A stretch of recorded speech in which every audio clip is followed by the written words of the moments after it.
부드럽지만 강하다. 균형 감각을 갖추었다. 실사구시형 정치인이다. 화합의 리더십이다. 또 함부로비를 거절한 유일한 정치인으로 청렴의 아이콘이기도 합니다. 후보자가 국회의장 시절 해외 순방에 동행한 적이 있는데요. 시차와 빡빡한 일정 속에서도 현지 기업인 교민 간담회에서 쏟아진 제안을 깨알같이 메모했다가 한 분 한 분 맞춤으로 답변하는 것을 보고 제가 정말 감동을 했었습니다.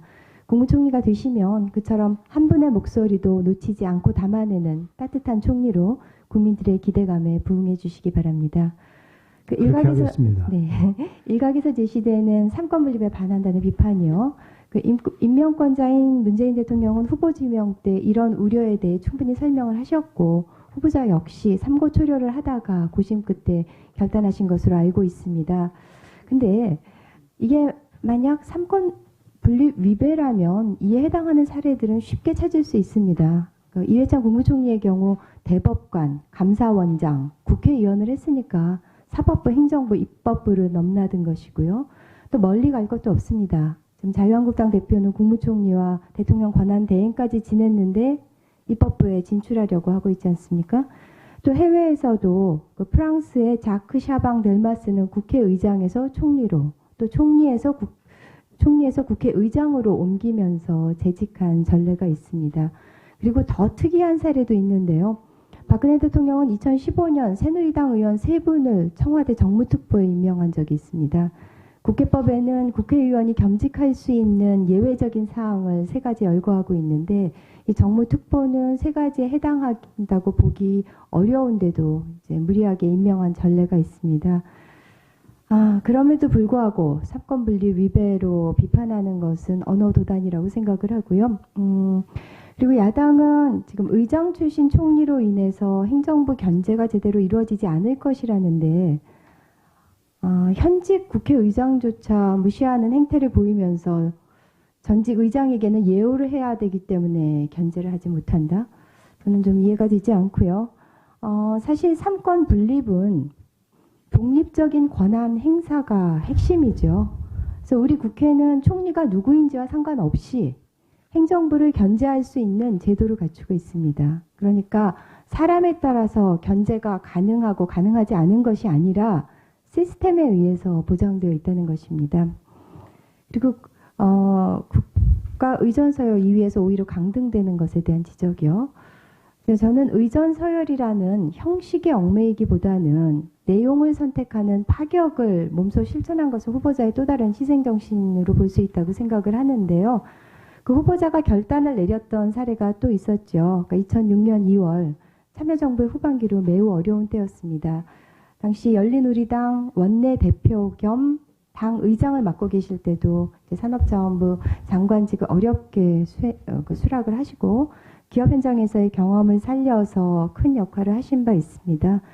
이번에 인사청문회와 국회 의결을 통과하시면 문재인 정부의 2번째 국무총리로서 그 국정과제 완성을 위한 책임과 부담이 매우 크실 텐데요.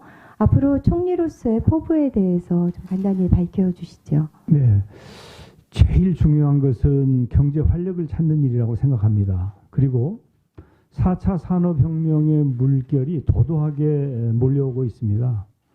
우리가 3차 산업혁명이라고 할 수 있는 ICT 이 산업까지는 선두 반열에 우리가 올라 있습니다. 우리 대한민국이 5G도 우리가 제일 먼저 했고요. 또 여러 부분에 있어서 나름대로 우리가 이 상당한 정도의 실력을 가지고 있는데 이제 이 4차 산업혁명 시대는 완전히 새 판이 짜지는 것입니다. IoT를 비롯해서 AI라든지 뭐 빅데이터라든지 이런 새로운 분야의 실력을 누가 갖느냐에 따라서 완전히 달라지기 때문에 우리 대한민국이 여기에 제대로 대응해서 준비를 하지 않으면 지금까지 우리가 누려온 경제에 있어서의 상당한 정도의 입지를 놓칠 수 있다 이렇게 생각합니다. 그래서 저는 4차 산업혁명을 준비하는 것을 비롯한 혁신경제, 경제혁신을 이루고 경제를 활성화하는데 최선의 노력을 다할 작정입니다. 또 하나는 이제 우리 국민들이 너무 나뉘어져 있지 않습니까? 그리고 국민들이 불편해 하십니다.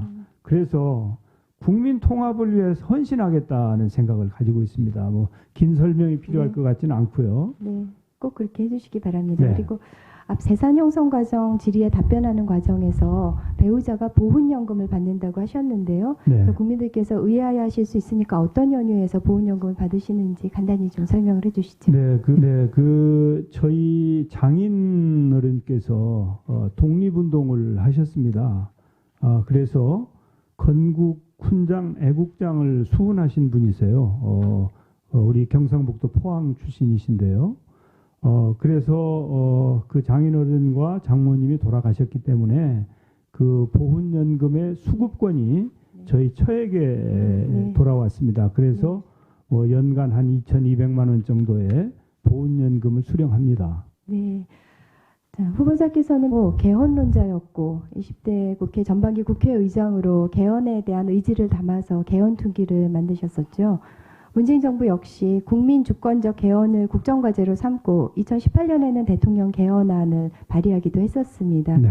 후보자는 개헌이 왜 필요하다고 보는지, 또 어떤 권력구조로 변경을 해야 한다고 생각하시는지, 또 개헌을 추진하면 그 시기를 언제쯤으로 잡고 계신지 좀 말씀을 해주시기 바랍니다. 네. 우리 현행 헌법이 32년 차입니다. 지난 32년 동안에 우리 대한민국에 엄청난 변화가 있었는데 우리 헌법은 그 변화를 담고 있지 못합니다. 뿐만 아니라 우리 현행 헌법의 권력 구조는 대통령과 행정부에게 권한이 집중되어 있는 그런 헌법입니다. 그래서 분권화가 이루어지지 않으면, 그래서 수평적으로는 입법, 행정, 사법 간의 분권, 수직적으로는 중앙정부와 지방정부 간의 분권이 이루어지지 않고는 대한민국의 미래가 없다라는 것이 저의 오래된 소신입니다. 그래서 의장 시절에 개헌을 성공시키기 위해서 많은 노력을 했지만 결국은 그것을 이루지 못했습니다. 저는 21대 국회가 구성이 되고 그 1년이 적기다 이렇게 생각을 합니다. 이제 우리 20대 국회의원들은 거의 90%가 개헌에 찬성하고 있는 입장이어서 21대도 상당히 높은 비율로 우리 의회는 개헌에 찬성할 것이다 이렇게 생각하고 있고요. 또 저는 대통령께서도 개헌에 반대하지 않고 계시고 해서 21대 국회가 구성이 되면 1년 내에 꼭 개헌이 이루어졌으면 좋겠다는 소망을 가지고 있습니다. 물론 뭐 국무총리는 다른 일을 하는 것이지 개헌이 총리의 주된 일은 될 수 없습니다. 그렇지만 저는 이제 정치인으로서 그런 소신을 가지고 있다는 말씀을 드립니다. 네. 자, 수고하셨습니다. 다음은 주호영 의원님 오전 마지막 질의 해주시기 바랍니다. 12시까지 중계를 한다는데 앞에서 시간을 다 쓰셔서 저만 지금 손해를 보게 생겼습니다. 저는 우리 후보자께서 가지는 상권 분립에 대한 인식이 상당히 실망스럽다. 우선 그 말씀을 드리겠습니다. 이것이 단순히 무슨 의전 서열이 뒤바뀌고 이런 문제가 아니라